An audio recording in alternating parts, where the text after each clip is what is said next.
रामायण क्या है। राम जहां अयन करें, रमण करें, उसे कहते हैं रामायण।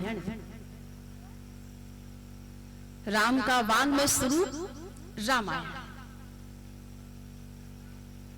रामायण की प्रत्येक चौपाई में राम जी का स्वरूप है, उन्हीं का स्वरूप है। अच्छा, किसी को हमें जानना है, जाने बिनु ना होई प्रतीति, बिना प्रतीति होई नहीं प्रीति।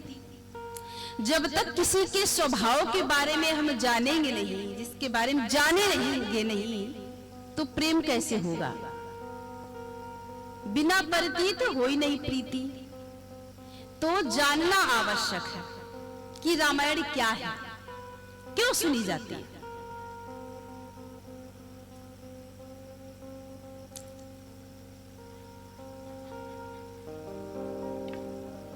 रामायण भगवान का वाङ्मय स्वरूप है। उनमें से भगवान के चरण, रामायण में जो बालकांड है ना, भगवान के चरणों की संज्ञा दी गई है। जैसे भागवत जी में कहा गया है, निगम कल्प तरोर गैतम फलम सुख मुखाद अमृत द्रव संयुतम पिबत भागवतम रस मालियम मुहुरो रसिका भूवि भावुका। जो वेद रूपी कल्प वृक्ष है, वेदों का सार है, पुराणों का सार है, कल्प वृक्ष का पका हुआ फल भागवत है। वैसे ही रामायण कल्प वृक्ष है। रामायण सुर तरु की छाया और दुख भय दूर निकट जो आया। कल्प वृक्ष की छाया में जो आ जाए, उसके सारे दुख दूर हो जाते। कल्प वृक्ष माने तो कल्प वृक्ष की जड़ें हैं बालकांड और थड़ अयोध्या कांड। बालकांड में विचार करें, कितनी सुंदर सुंदर मेरे रागों की कथाएं हैं, बाल लीलाएं हैं, कितने कठोर निर्णय लिए गए हैं बालकांड में। और अपने वचन को पूर्ण करने के लिए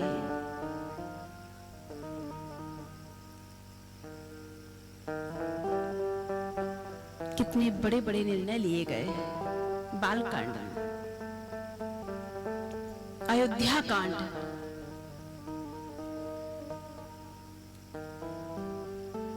तो कल्प वृक्ष की थड़ है अयोध्या कांड। तो महाराज टहनियां, पत्ते, ये सब 7 कांड है। रामायण में 7 कांड हैं और 7 कांड का एक फल है। लास्ट में उत्तर कांड। उत्तर कांड कहा गया है कल्प वृक्ष के फल को, रस को।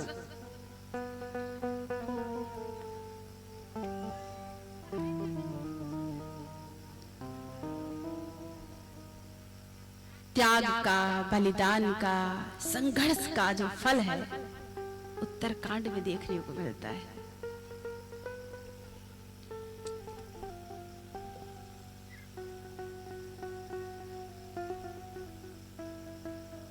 गोस्वामी तुलसीदास जी ने कितनी बड़ी कृपा की है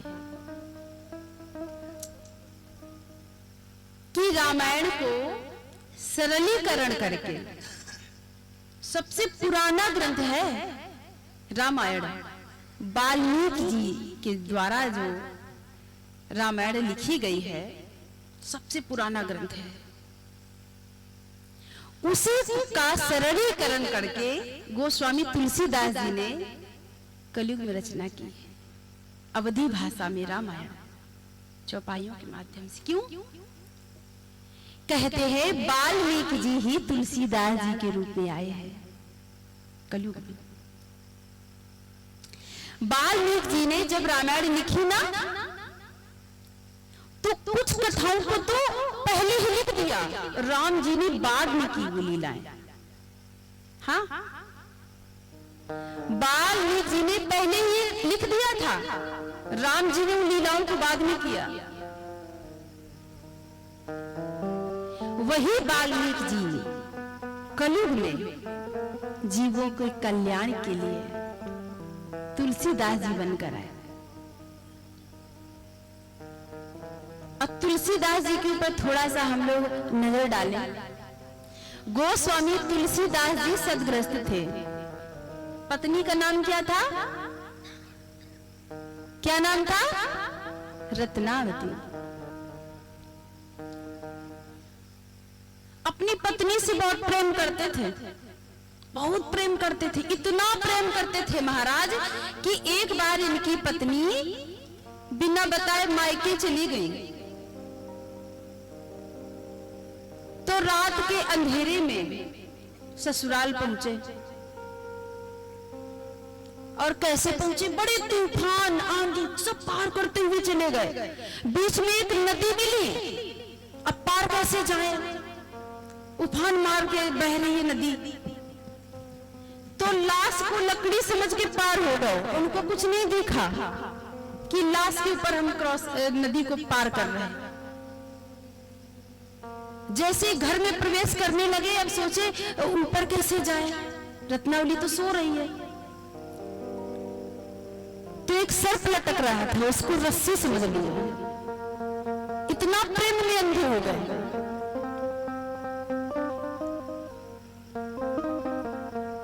और जब पत्नी के पास पहुंचे तो पत्नी ने पता है क्या उत्तर दिया? इतना प्रेम इस शरीर से, अस्थि चर्म में भी, इस हाड़ मांस के शरीर से इतना प्रेम? इतना प्रेम तुमने राघव से किया होता तो तुम्हारा कल्याण हो गया होता। गोस्वामी तुलसीदास जी को ये बात इतनी लग गई कि पलट के गृहस्थ ने देखा भी नहीं। एक शब्द ने तुलसीदास जी के जीवन को बदल दिया।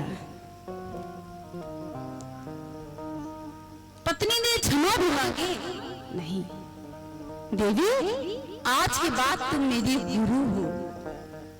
तुमने मुझे प्रभु से मिलने का मार्ग बताया है, आज से तुम मेरे गुरु हो। अपनी पत्नी को गुरु मानकर और प्रभु राम की भक्ति में लग गए। जब प्रभु कृपा करते हैं ना, ऐसी कृपा करते हैं। विपरीत परिस्थितियां आ जाएं तो घबराना नहीं। जरूर मेरे राघव ने मेरे लिए कुछ अच्छा सोचा होगा। आज जिस भाव से हम लोग गोस्वामी तुलसीदास जी की वंदना गाते हैं, क्या उस ऐसे गा पाते?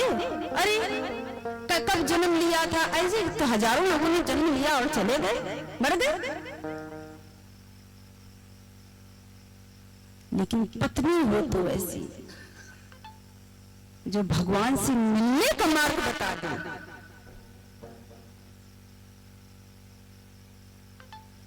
फिर गोस्वामी तुलसीदास जी को इसी कलयुग में राम जी के दर्शन हुए। हाँ, सब लोग जानते हैं, राम जी के, लक्ष्मण जी के दर्शन हुए।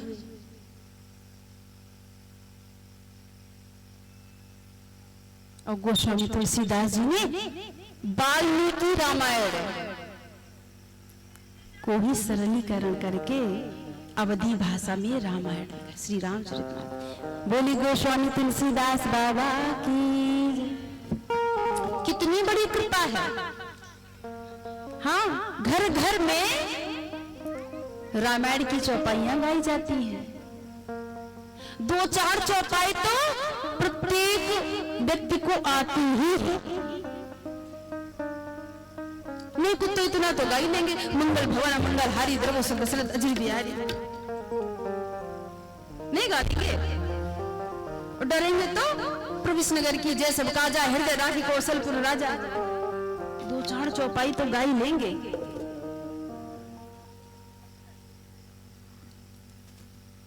बहुत बड़ी कृपा है, बहुत सुख मिलता है रामायण की चौपाइयों को गाने में, बहुत आनंद मिलता है। गोस्वामी जी कहते हैं कि अब मैं अपने मन को प्रसन्न करने के लिए, स्वांतः सुखाय, अपने सुख के लिए इस रामायण की रचना कर रहा हूं, मैं रामायण को गा रहा हूं। और सोचो आज जो अपने लिए जिसकी रचना की गई, आज उस कथा को, उस रामायण को पूरा संसार गा रहा है। हमारे गांवों में अखंड पाठ होते हैं रामायण जी के, कितने सुंदर सुंदर लय में, कितने सुंदर सुंदर चौपाइयों का गान होता है।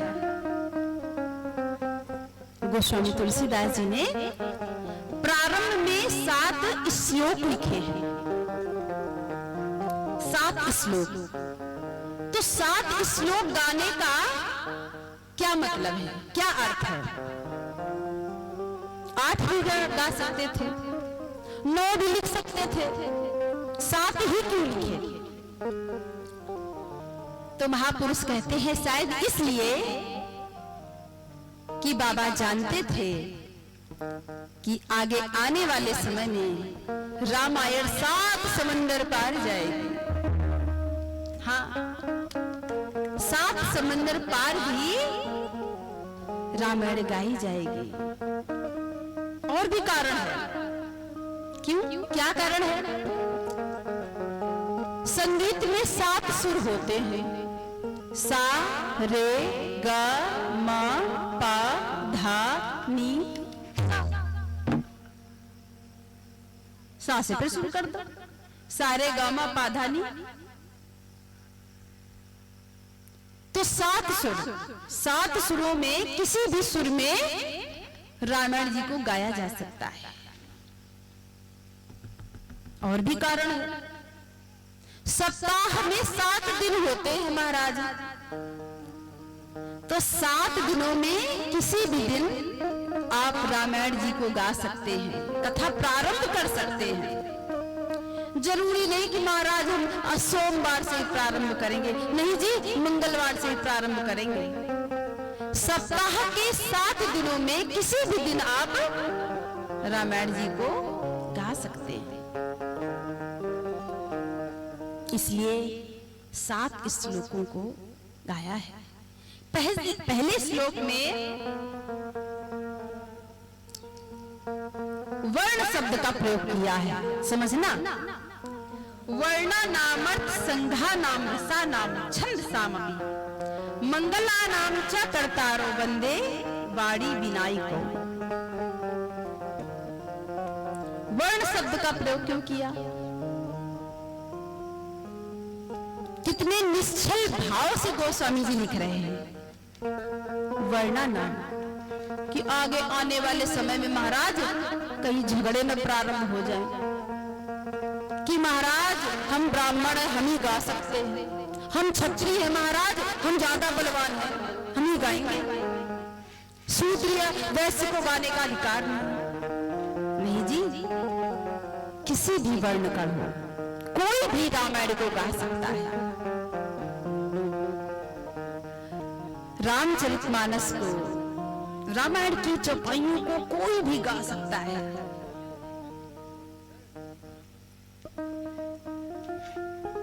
और इस श्लोक से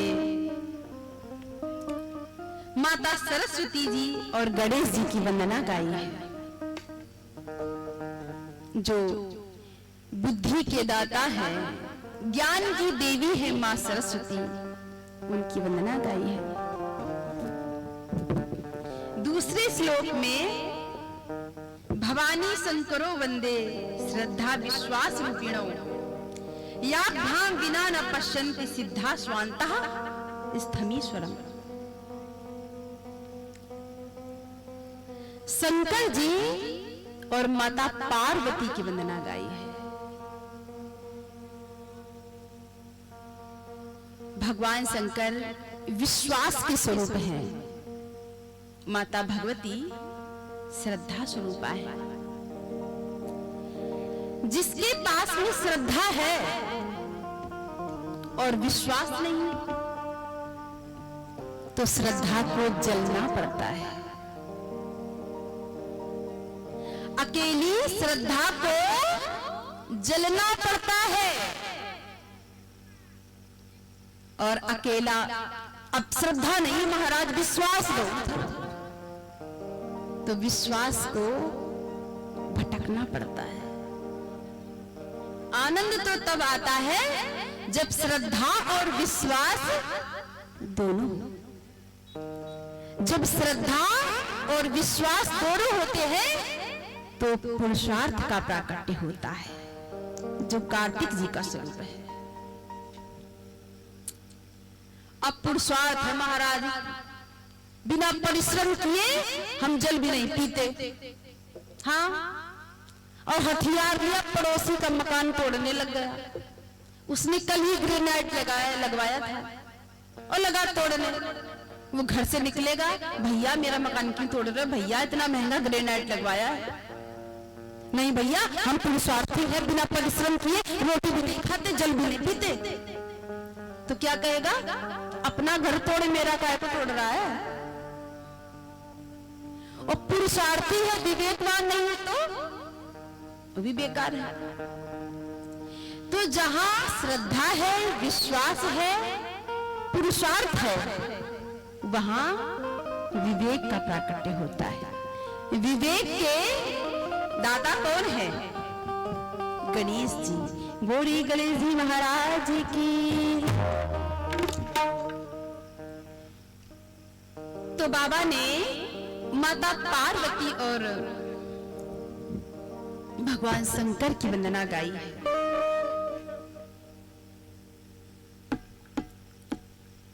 तीसरे श्लोक में वंदे बोधमयम नित्यम गुरुम शंकर रूपिणम यमाश्रितो ही वक्रोपि चंद्रः सर्वत्र वंदते। तीसरे श्लोक में भी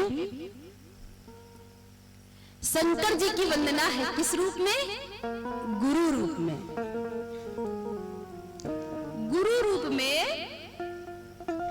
शिव जी की वंदना गाई गई है, शंकर जी की वंदना है। जिनकी शरण में जाने पर वक्रोप यानी टेढ़ा चंद्रमा भी पूजनीय हो जाता है। टेढ़े चंद्रमा को कोई पूजता है, कोई नहीं पूजता है। पूर्णिमा के चंद्रमा को हम लोग पूजते हैं, देखते हैं, शुभ भी मानते हैं। अब मैया लोग तो चौथ के चांद को भी करती हैं, किंतु टेढ़ी चंद्रमा को कोई नहीं पूजता। तो जिनकी शरण में जाकर टेढ़ा चंद्रमा भी पूजनीय हो जाता है। टेढ़े चंद्रमा को कोई सम्मान नहीं देता। भगवान शंकर ने कहा मैं तुझे अपने सर पे रखूंगा, आजा। तो टेढ़ी चंद्रमा को भगवान शिव अपने सिर पे रखते हैं, जिससे दुनिया भागती है। भगवान कहते मेरी शरण में आ जाओ। भगवान शिव बड़े भोले हैं, नाम ही उनका भोलेनाथ, भोले बाबा। अच्छा, भूत प्रेतों को घर में कौन जगह देता है बताइए। भूत प्रेत जरा सी शंका हो जाए कि फला व्यक्ति के ऊपर कुछ साया भूत प्रेत की है तो कोई घर में भी नहीं आने देता। बोलो राधे। हाँ, भागो भैया झड़ाने फुकाने के पास में, झड़वाओ चल करके, ये भूत है। भूत प्रेतों को कोई घर में नहीं आने देता। रोते रोते बाबा के पास गए,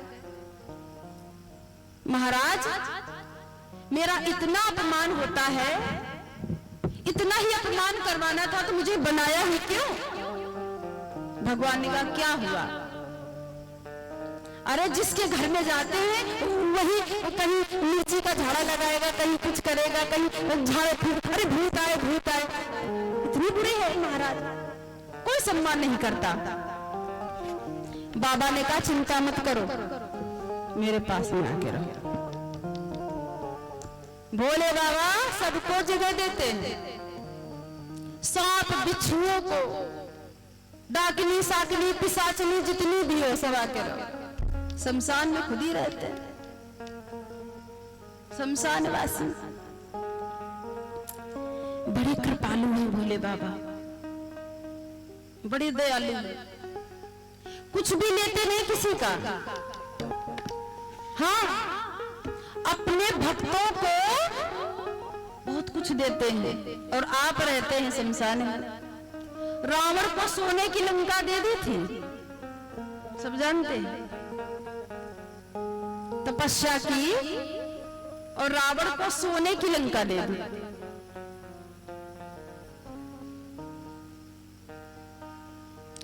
भोले बाबा के मंदिर में जाओ, आप एक लोटा जल चढ़ाना, रुकता है क्या? नीचे आके एक फल चढ़ाना, रुकेगा? नहीं चढ़ेगा, रुकेगा नहीं। तेरा तुझको अर्पण, कुछ भी नहीं लेते। एक लोटा जल चढ़ाओ, खुश। गंगा जल चढ़ा दो तो भी खुश। एक लोटा जाकर दूध की धार चढ़ा दो तो भी खुश। और मंदिर से घंटी चुरा के भाग जाओ तो भी खुश रह जाते। बोलो जय श्री राम। हाँ, बाबा कभी बुरा नहीं मानते। एक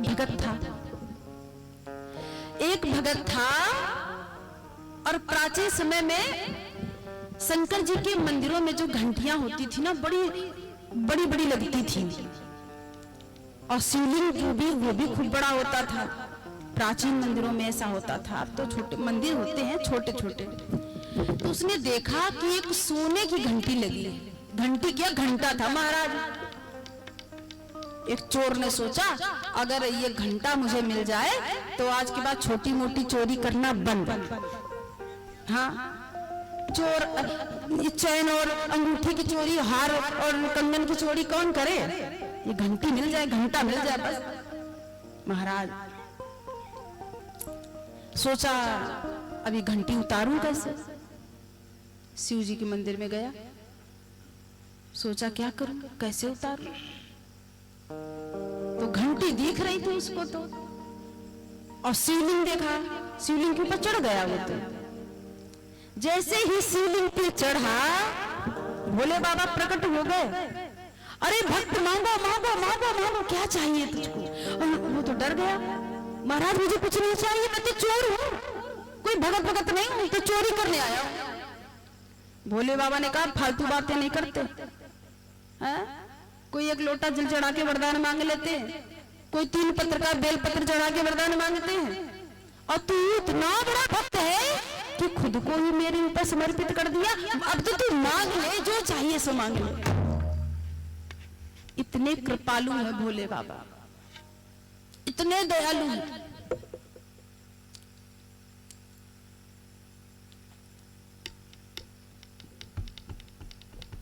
और गोस्वामी तुलसीदास जी के तो गुरु हैं। भोले बाबा के दिशा निर्देश से ही गोस्वामी तुलसीदास जी ने रामायण की रचना की है। कहते हैं बालक रूप में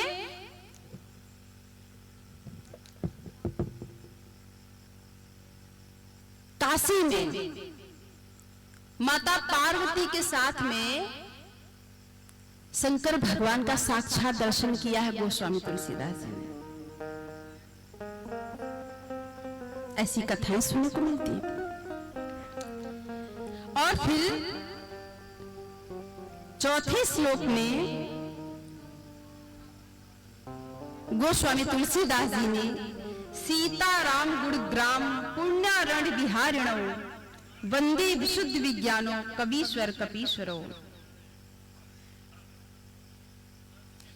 जिनके हृदय में सीताराम विहार करते हैं, तो दो लोगों की वंदना गाई गई है। कौन? हनुमान जी और वाल्मीकि जी।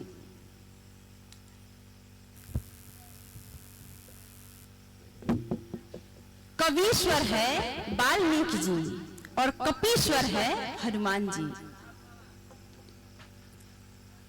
और फिर 5वें श्लोक में गोस्वामी तुलसीदास जी माता जानकी की वंदना गाते हैं।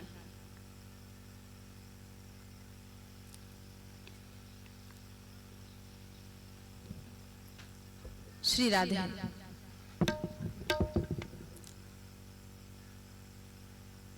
गोस्वामी तुलसीदास जी ने अपने हृदय के भावों को इस श्लोकों के माध्यम से गाया है।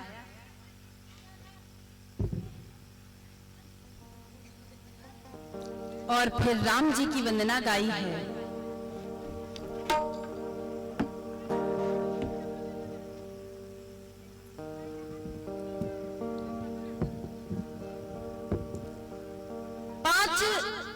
श्लोकों में वंदना गाई है। जो सुमिरत सिद्धि होई गण नायक करिबर बदन, करो अनुग्रह सोई बुद्धि रास शुभ सुन सदन।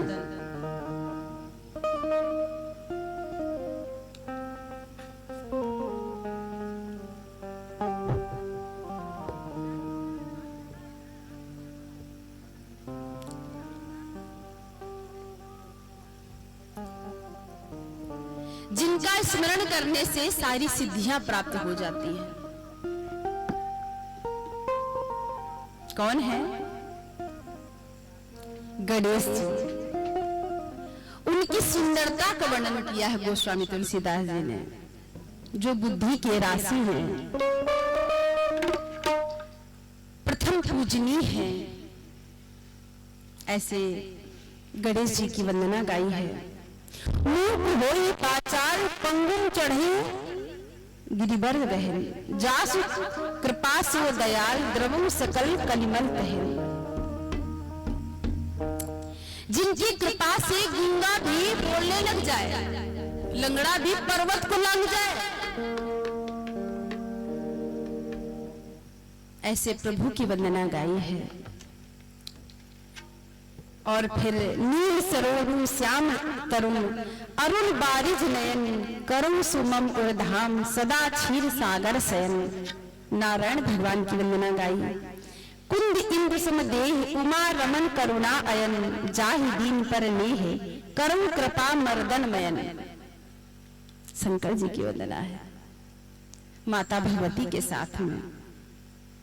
और फिर गुरु जी की वंदना। गुरुदेव के बिना तो सब अंधकार है, सब अंधेरा है। गुरु किसे कहते हैं? गुरु जो अंधकार से प्रकाश की ओर लेके जाए, उसे कहते हैं गुरु। बंदो गुरुपद कंद कृपा सिंधु नर रूप हरि, महामोहतम कुंज जासु बचन रवि कर निकर। वैसे गुरु का कोई स्वरूप नहीं होता, कोई स्वरूप नहीं होता। कृष्णम बंदे जगत गुरु, कृष्ण ही संसार के गुरु हैं। तो हरि की वंदना गाई है। नर रूप हरि। इस पृथ्वी पर जितने भी नर हैं, सबके हृदय में विराजते हैं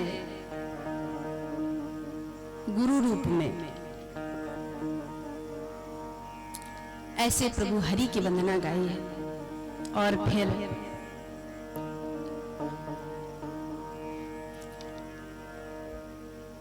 बंदो गुरु पद पद्म परागा, बंदो गुरु पद पद्म परागा।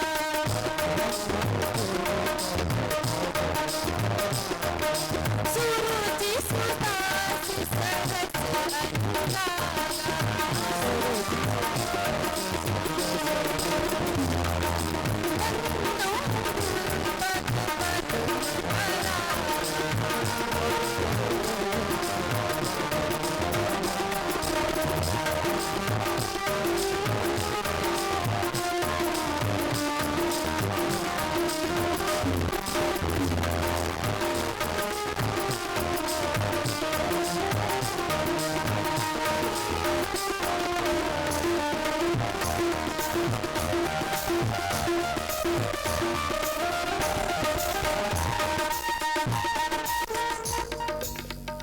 गुरु जी के चरणों की वंदना गाई है, जिनके चरण कैसे हैं?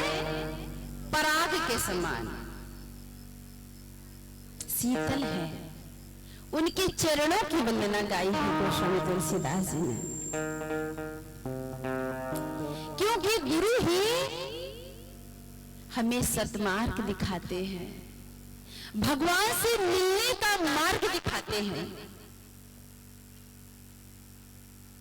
वैसे हम कितना भी नियम कर ले, हाँ, लेकिन हमारी त्रुटियों को, हमारी कमियों को गुरुदेव ही बताते हैं और हमारा हाथ पकड़कर परमात्मा रूपी पति के हाथ में दे देते हैं। ऐसे गुरु को की वंदना गाई है, उनके चरणों की वंदना गाई है। और फिर गोस्वामी दास जी कहते हैं, बंदो प्रथम महेश्वर चरना,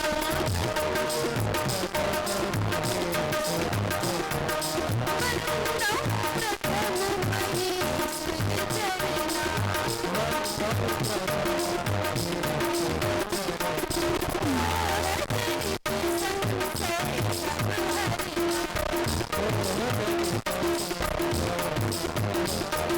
सुजन समाज सकल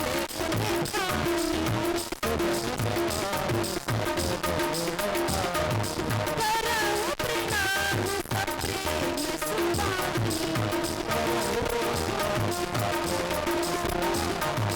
साधु चरित शुभ चरित तपास, निरस विसत गुण में घट जास,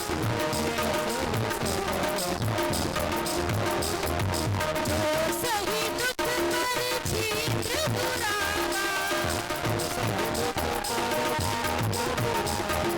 जो सही दुख पर छीत्र दुरावा, वंदनीय जिन जग रस पावा,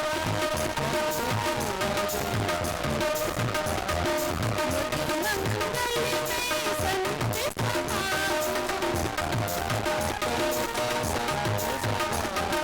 जो जग जंगम की रचना,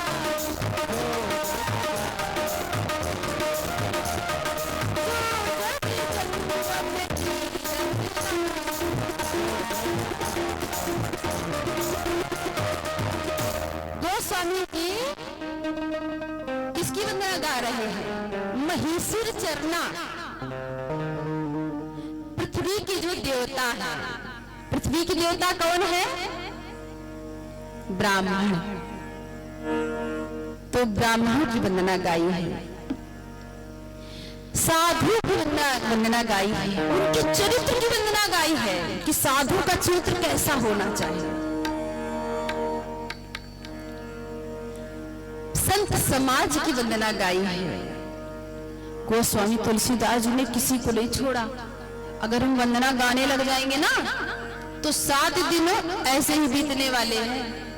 हाँ, गोस्वामी तुलसीदास जी ने जब रामायण की रचना की ना तो किसी को नहीं छोड़ा, वंदना सबकी गाई है। अभी तो प्रारंभ है महाराज। अभी तो अवध की वंदना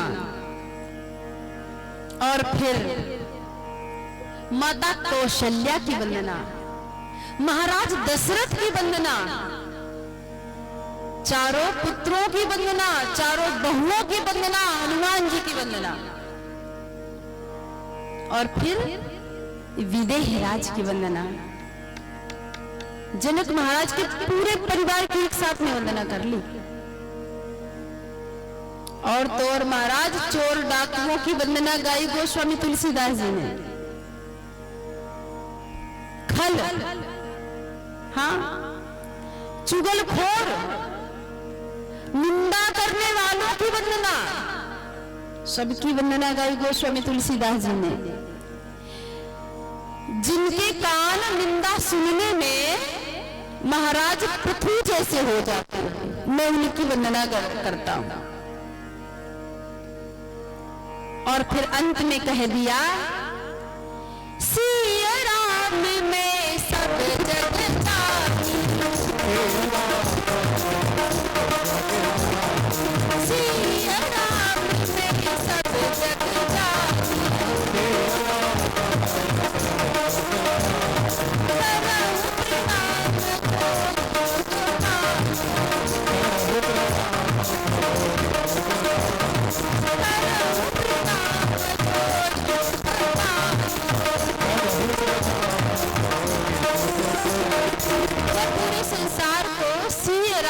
जानकर सबको प्रणाम करता, दोनों हाथों से।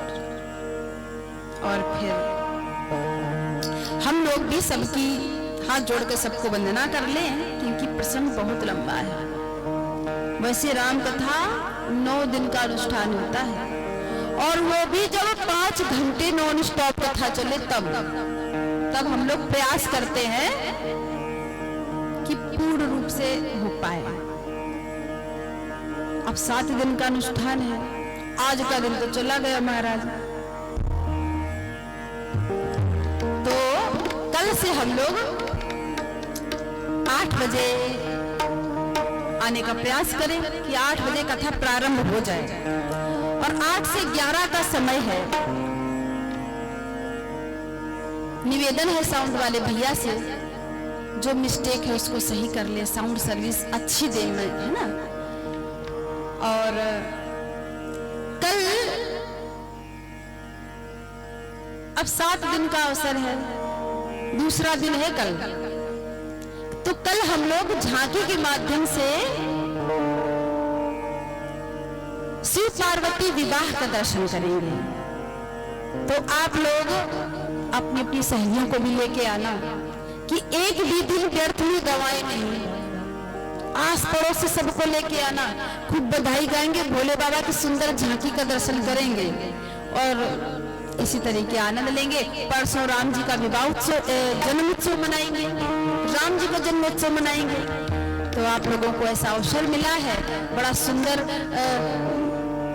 भगवान ने भी कृपा की है, ठंडा मौसम कर दिया है। कल कितनी गर्म थी, ठंडा मौसम हो गया है।